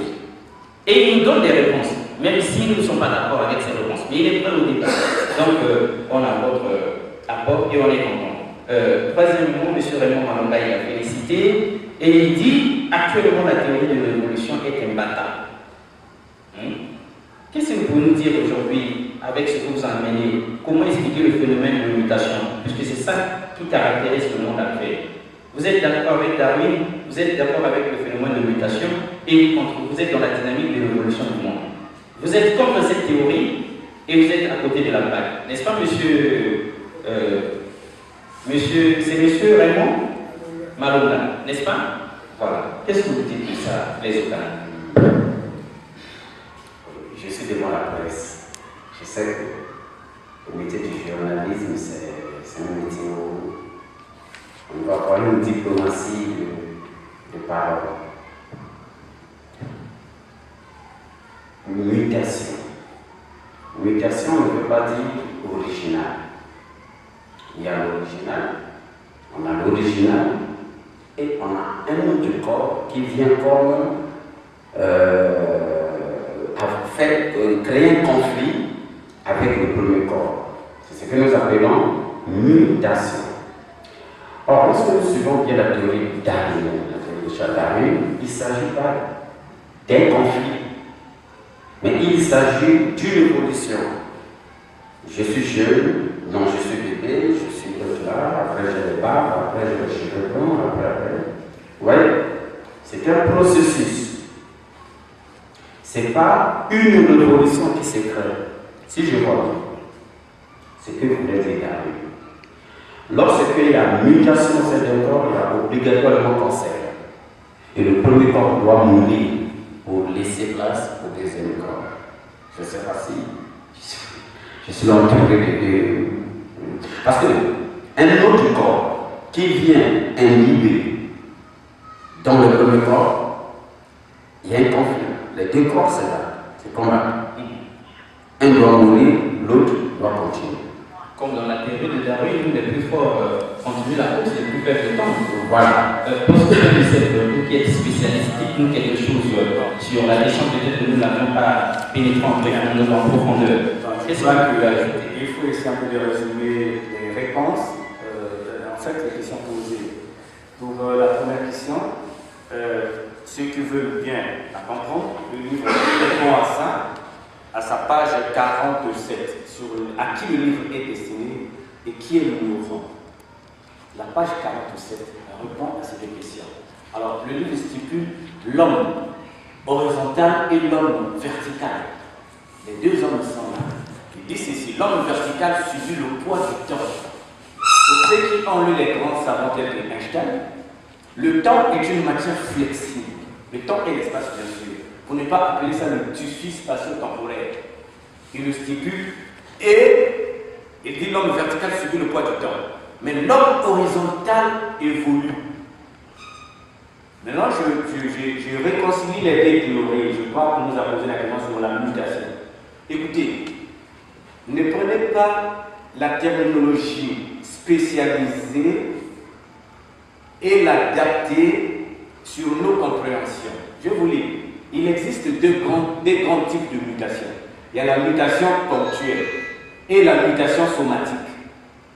La mutation ponctuelle, c'est une mutation qui est basée sur les structures portant sur une seule base. Bon, pour ceux qui ont bien étudié l'ADN, vous avez la cytosine, la guanine, ainsi de suite. C'est-à-dire quand on pose une telle question, il faut avoir soi-même les connaissances approfondies sur l'ADN. Parce que lorsqu'on va vous dire, la guanine par exemple est remplacé par la cytosine. Bon, vous ne comprenez pas qu'est-ce que ça veut dire. En ce moment, vous allez vous perdre. Maintenant, prenons le sens le plus simple de qu'est-ce que c'est que la mutation. Pour Darwin, par exemple, je prends un exemple clair. Pour Darwin, l'oreille c'est le fruit, par exemple, d'un hasard.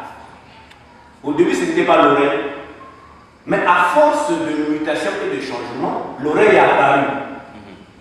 Écoutez, comment un instrument si complexe comme l'oreille peut apparaître au hasard? Voilà.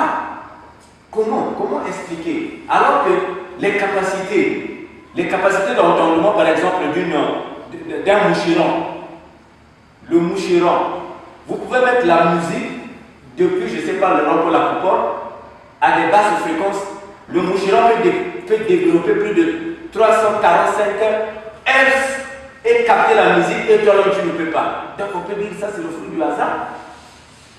Donc c'est la mutation, je voulais dire dans ce sens, elle ne colle pas avec la réalité. Elle ne colle pas avec la véritable science. Parce que c'est le fruit qu'on nomme ingénieuse. C'est le fruit d'un ingénieur approfondi. Ce n'est pas un hasard, ce n'est pas une simple mutation comme ça. Alors, pour prendre l'ignorant, dans toutes les sciences, qu'elles soient ésotériques, qu'elles soient ordinaires, il y a ce qu'on appelle toujours, j'aime citer Socrate, connais-toi toi-même. Lorsque Platon est arrivé, il a dégagé ce qu'on appelle par le mythe de la caverne. Qu'est-ce que c'est que l'ignorant? Mais l'ignorant, c'est celui qui pense que l'image est au-dessus de l'objet. Toi, tu te limites seulement sur les images, la projection. Vous êtes dans un monde où vous suivez l'ombre des choses, mais vous n'avez pas la réalité. Voilà l'ignorant. Un ignorant, c'est celui qui ne touche pas le nœud du problème, qui ne touche pas la racine. Il y a ce qu'on appelle dans le très bon français, tel que nous, on est dans un livre qui parle à la fois de la science, le principe holographique. C'est celui actuellement qui a divisé les grands scientifiques. Le principe holographique veut quoi? Comment expliquer tel qu'il a posé un très grand problème? Un monde à 3 dimensions. Vous avez la dimension à 3D. Un monde en 3D. L'ignorant, c'est celui qui le simplifie seulement en 2 dimensions. Voilà, qui voit le monde seulement sur un plan. Alors que les vrais hommes devraient consulter le monde dans sa 3e dimension, réunir les 3 et donner les véritables explications. Les ignorants, ce sont ceux qui sont bardés des diplômes et ne disent pas les choses telles qu'elles devaient être dites. C'est pas parce que vous avez échappé les diplômes au cours, alors qu'à la fin, monsieur le journaliste a rappelé quelque chose que nous attendons tous, qu'il faut en principe que le livre soit exposé à un grand public où nous allons discuter. Je crois qu'on a besoin de la parole. Oui, excellence. En rappelant au public jeune qui est là, comme on a étudié dans l'histoire que Galilée a été tué, tout en disant et pourtant elle tourne. Parce que lui, le scientifique, lui qui a cherché, a découvert que la Terre tourne autour d'elle-même et autour du Soleil. L'Église catholique, qui a continué à professer que la Terre est carrée, ronde, tout ce qu'on veut, elle était plate. Il y a des gens qui veulent qu'il a blasphémé, ils l'ont tué. C'est ça l'ignorance. C'est-à-dire que refuser la vérité. Parce que la recherche scientifique conduit vers la vérité. Quand vous refusez la vérité, vous êtes dans l'ignorance. Alors, ce monsieur que vous voyez, c'est tel que je l'ai mis ici, c'est le prêtre à multicasquette. Vous voyez, je pense que les plus grands savants de ce monde sont autodidactes, tel que monsieur le modérateur l'a souligné ici. Ne l'oubliez pas, il a un mouvement spirituel qu'il a mis sur l'orbite des réflexions ésotériques congolaises, qu'on appelle les frères de lumière. C'est tout un président.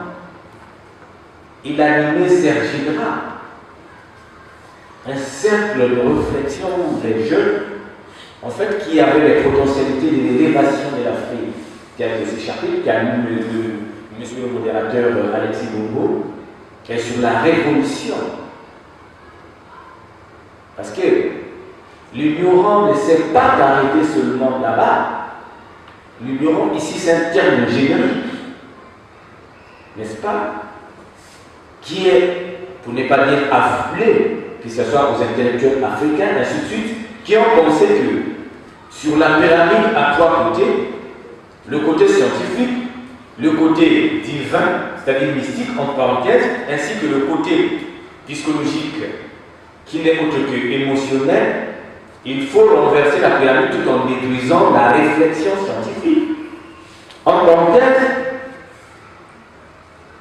la science ne veut pas dire autre chose sinon de la connaissance, c'est un mot latin, scientia, la lumière.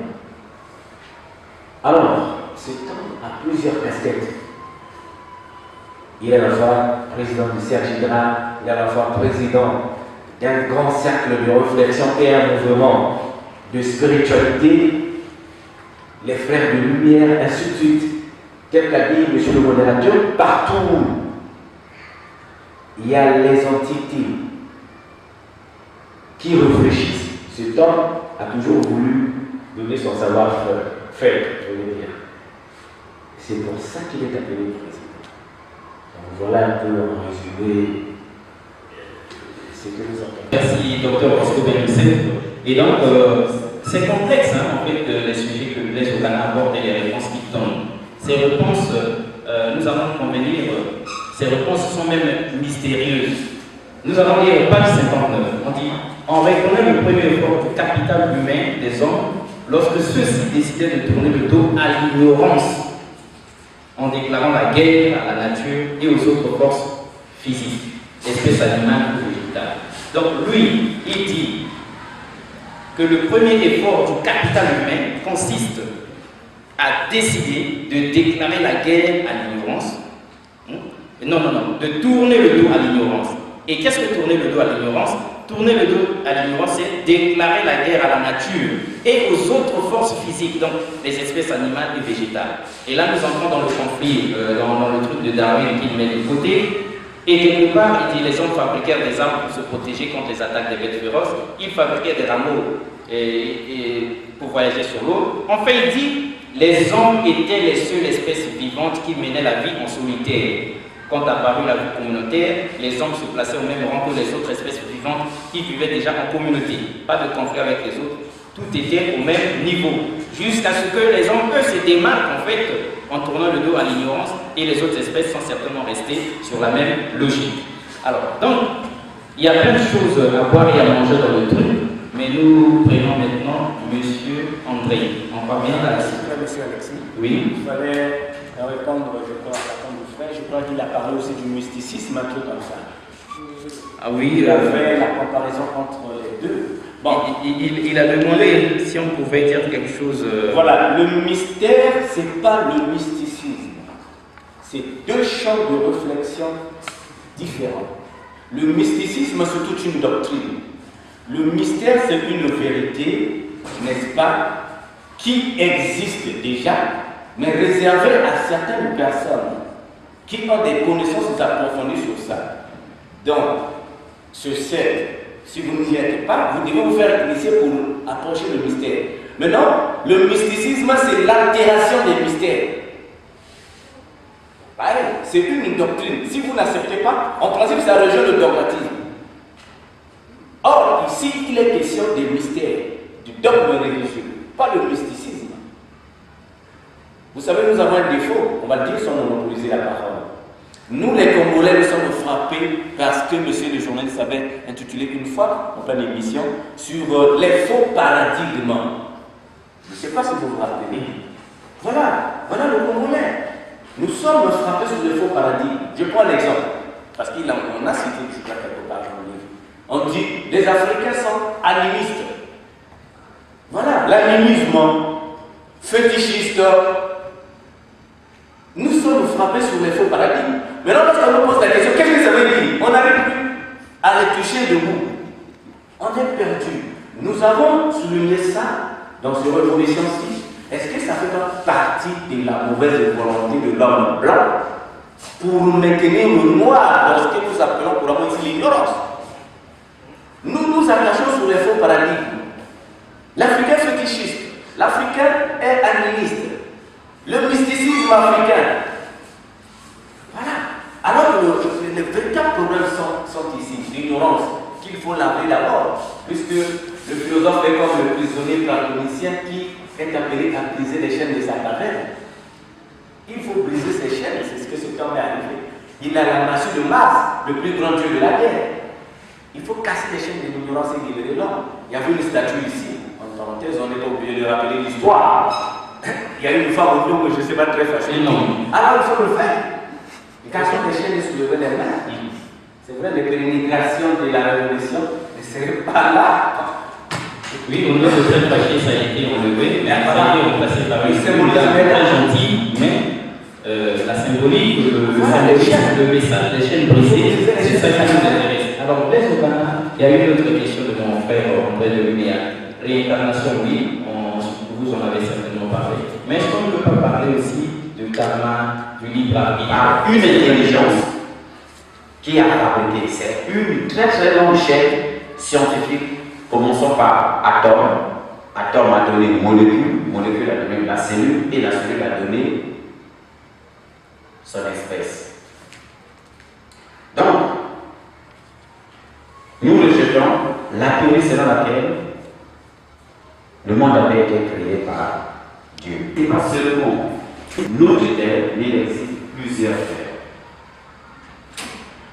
Dans chaque terre, il y a des constitutions qui forment les vies. Le revers de la bonne pyramide a mis un accent dessus sur la réincarnation. D'ailleurs, la réincarnation, c'est un mot qu'actuellement on va le voir parce que ça ne donne pas trop. Ça ne donne pas trop. C'est un mot poétiquement créé, mais scientifiquement, nous ne pouvons pas l'expérimenter pour vrai dans sa manifestation. Nouveau, donc, carnation, chair. C'est l'explication que ça donne. Donc, nouveau dans la chair. Qu'est-ce qui peut être nouveau dans la chair, par exemple? Alors, face à une telle définition, on se pose la question. L'incarnation, donc, c'est un homme qui quitte son corps, qui rentre dans un autre corps. Un esprit. Un esprit, une intelligence. C'est des mots tellement qui ont traversé des âges, c'est resté dans le cerveau de l'homme. L'homme n'arrive pas à faire l'approche scientifique de comprendre réellement ce que voulaient dire les anciens. Les anciens, leur vocabulaire était arrêté. Ils désignaient, ils présentaient. C'est comme moi je me nomme canon. Qu'est-ce que veut dire le canon? Un français veut dire, mais c'est au canon, on comprend pas la vibration que donne le nom de Monsieur Canon. Lorsque les anciens nous donnaient des noms, il y avait des vibrations. Et là, on est dans la loi de la vibration. On est dans la loi de la vibration. Il y avait des vibrations. Donc, aussitôt prononcé, aussitôt, il y a un choc en retour. C'est ça. Donc, le mot incarnation ici, si nous gardons le même concept que Platon hier, il serait difficile que nous évoluions. Mais si nous prenons les éléments scientifiques voulons savoir qu'est-ce que Platon voulait dire, on comprendra facilement le message que Platon voulait véhiculer dans un monde qui a trois complexes. Nouveau, dans carnation chair. Donc nouveau dans la chair. Alors là on simplifie l'équation. On voit maintenant qu'est-ce qui est devant. Qu'est-ce qui devait s'incarner. Quoi on devait mettre là. C'est l'alchimie. Tout simplement l'alchimie. On a créé le mythe de la licorne. On a créé le mythe du chevalier ailé. On a créé le mythe d'un homme à la tête peut-être du lion comment. Nous, l'homme actuel, on n'a pas voulu comprendre le sens que les grands alchimistes cachaient les secrets dans ces symboles. Moi, je préfère lire ABCDEFGH, mais je ne peux pas, je ne veux pas interpréter, par exemple, une forme colonne, un symbole. Chez moi, l'intellectuel aujourd'hui, c'est lui qui a parlé des diplômes, changer des diplômes, parce qu'il maîtrise l'alphabet français, il peut le changer de toute façon. Mais si on lui présente l'anneau que portait le roi Makoko, cet intellectuel serait incapable de vous donner la signification.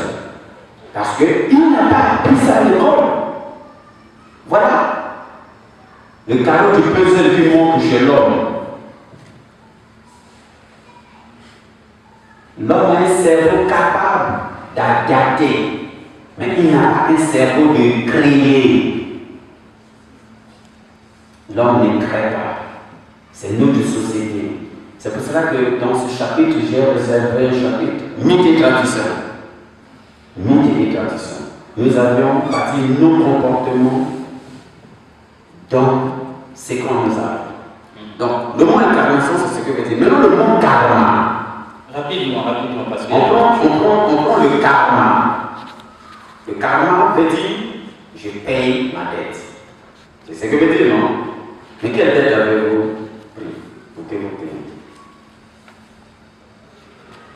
On peut peut-être penser que le karma vient à partir de la Bible qui dit lors le premier homme a péché. Il a péché quoi? Il faut poser cette question. Il a péché quoi?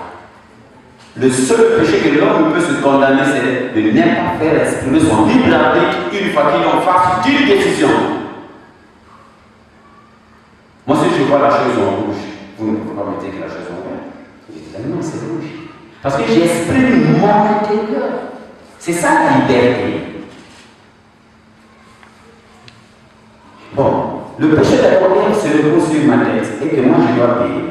Non, je payerai mes propres fautes. Mes propres fautes. Dès que je suis là, je paye ce que j'ai consommé.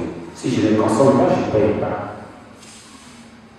Alors voilà, je dois voir quelles sont mes fautes alors. On dit que tu ne tueras pas. Mais j'ai tué parce que j'ai envie de suivre. Il y a ma survie qui est là. Un tel m'attaque. Lui veut me tuer. Mais moi j'ai envie de voir demain. Lui veut supprimer ma vie. J'ai supprimé sa vie. C'est une loi. La nature est pleine de lois. On ne peut pas tout enseigner ici. Ne me fais pas du mal, je ne te ferai pas du mal. Un serpent ne te pique que quand tu l'as piétiné. Le serpent peut même être là, tu fais tes trucs, tu sors, tu ne sauras pas que le serpent est là. Mais la nature du serpent, c'est ça qui pique les hommes. C'est votre peur qui vous déstabilise. C'est votre peur qui vous déstabilise. Donc, karma. On préfère vous arrêter là, sinon vous allez nous faire une leçon de spiritualité. Monsieur Kaka, il dit le soleil est notre géniteur et la terre notre matrice, c'est vous qui l'avez dit. Explication. Bien. J'ai dit que tous ici nous vivons parce qu'il y a le soleil. Parce que sans le soleil, on serait tous morts. Nous chauffons parce qu'il y a des atomes qui se grillent dans nos corps. C'est la braise. Sans ce soleil, on serait pas du soleil. Pourquoi on parle de calamité? C'est parce que, à un moment, la Terre est en handicap de renvoyer le nombre d'énergie qu'elle aura reçu. C'est comme quelqu'un qui mange, mais qui ne vit pas. Ça va se créer des anomalies au niveau de l'organisme. Donc il y a une relation entre le soleil et la Terre. La Terre est renvoie par les corps et le soleil est renvoie par les tropiques et autres. Vous comprenez?